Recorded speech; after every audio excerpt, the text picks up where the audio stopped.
now that you're on the other side and Mhm. you're liberated from Yeah. that toxic job, Mhm. tell us, how does that feel? And I say that because you ever been in like a bad relationship, and you stayed way too long, and you don't Uh-huh. know how to be in a good relationship anymore because you're like, I Mm. forgot what that feels like.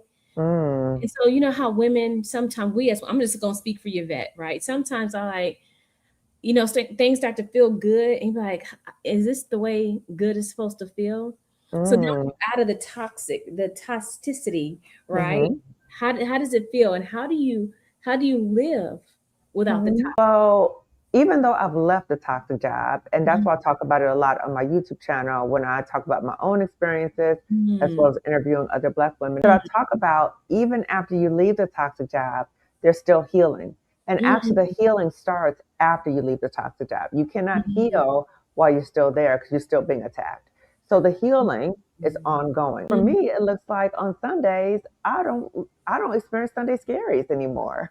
Right? Really? And so now every Sunday, that's when I go live interviewing another Black woman because my Mhm. experience on Sunday is completely different. That used to be the worst day of the week for me. It used to be the Okay. worst day of the week for me. It was like when 5 o'clock rolled around, it was like a dark cloud was like over my head in my house. So now what I do is I interview a different Black woman. And now I'm hyped up every Sunday, 5 p.m. Mm. Pacific time.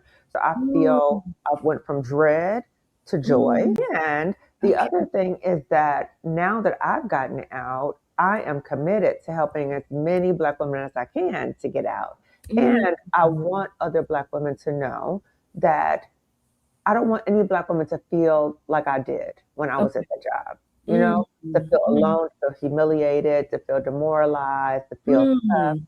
I don't want any Black woman to feel that way. And then when Marissa and I came together and created the summit, we both did not want Black women to have to figure out on their own how to get Mm. out because we wanted Black women to know you can get out and you Okay. can get out successfully and Mm. life is so much better on the other side.